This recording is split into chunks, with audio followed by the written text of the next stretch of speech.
Alright, I'm back with another video on the 2022 CF MOTO UFORCE 1000 XL. As you can tell, it's a little different one than I had last time. The last one was a camo one. I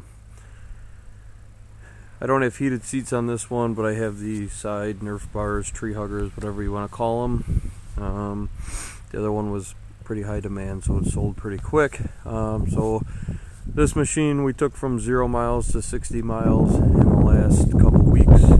Did about 25 miles around here on the farm, doing farm work, using the bed, the dump bed, pulling trailers, doing a little bit of work with it, and it did great. No complaints at all. So let's talk about a few things.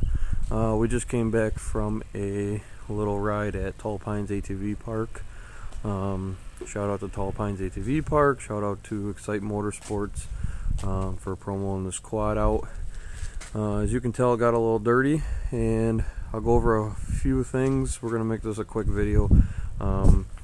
If anyone wants me to go through anything in depth, we can. First thing we're going to talk about was the turning radius at Tall Pines this time. I got to test it out quite a bit.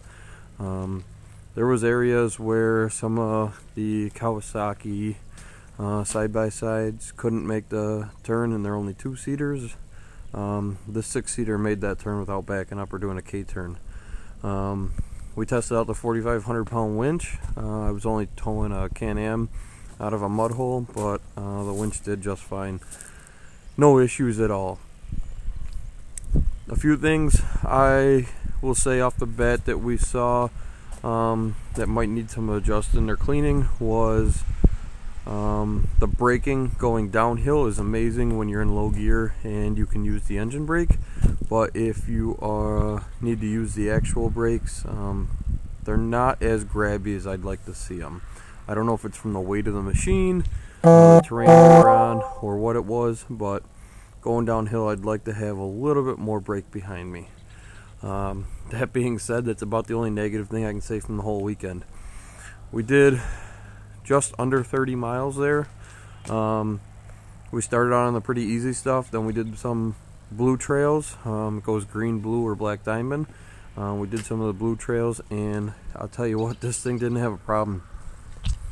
There was a few spots that I bottomed out, if you want to call it. I hit, the bottom of the quad or the skid plates on stuff because there's some big obstacles there. But this thing pulled itself right through. If anyone's familiar, we did Caterpillar Crawl. We didn't do the craziest parts of Caterpillar Crawl, but we did a lot of the other ones. This thing had no problem. There was one spot, I can't remember what trail it was on, where it was probably 300 feet of 15 to 20 degree incline uphill, but the mud was as deep as the top of the tires, so it was thick mud. This thing crawled up there with 5 people. We had 3 in the back, 2 in the front. Crawled up there with 5 people without a problem. Not a single issue. Didn't even slow itself down. Didn't feel like it was going to slow down. This thing went through some things. Some of our friends in the back thought for sure this thing was going to get stuck. They're not big CF Moto fans, and at the end of the day, they talked to me about which CF Moto they're going to buy now. Let's just say that they were very impressed. This thing went through over some logs, no problem. Even though the clearance isn't like huge on this, it's not lifted, it doesn't have bigger tires. It went through logs, no problem. Even if it hit the skid plate, the thing still pulled itself over.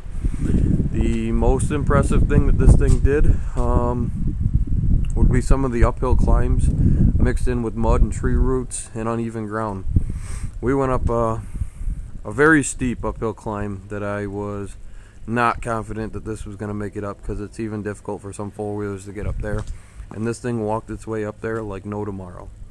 So to say that this utility quad can't do much off-roading, I strongly disagree with that now.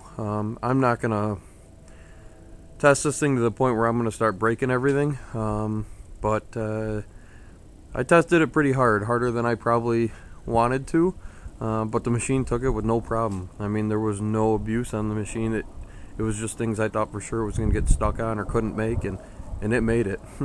It made it through a lot. So if you want to see some more videos, if you want to see me do some tests on it the next time I get out there and there's some nice weather, I can get some people doing some videos while I go up it. Let me know what you'd like to see it do. But turning radius is not as small as a normal four-wheeler, but for sure not as bad as I thought it was going to be with this thing being super long. The bed came in handy for putting all our coolers and drinks in. The back seats were great because we were giving people rides all day. The winch came in wonderful for towing people out. This thing went through some serious mud, and it went through some serious uphills, over some good obstacles, and did a great job. I have to say, I'm thoroughly impressed. So if there's anything else you want to see me test out, let me know. I just want to give you an update. I'm at about 60 miles on this machine. We've put it through work around the farm, like I said, and we put it through work on the trails. Suspension rode great. I had people sitting in the back said it rode better than their Polaris Rangers. It rode better than a lot of machines they've been in that were, four-seaters. And this isn't any fancy suspension. It's still, it's still the stock suspension. It's a little bumpy if you're going to go real fast through some uneven trails, but it held up well. So, until next time. Again, thank you to Excite Motorsports for letting us promo this vehicle, and Tall Pines for letting us test it out there.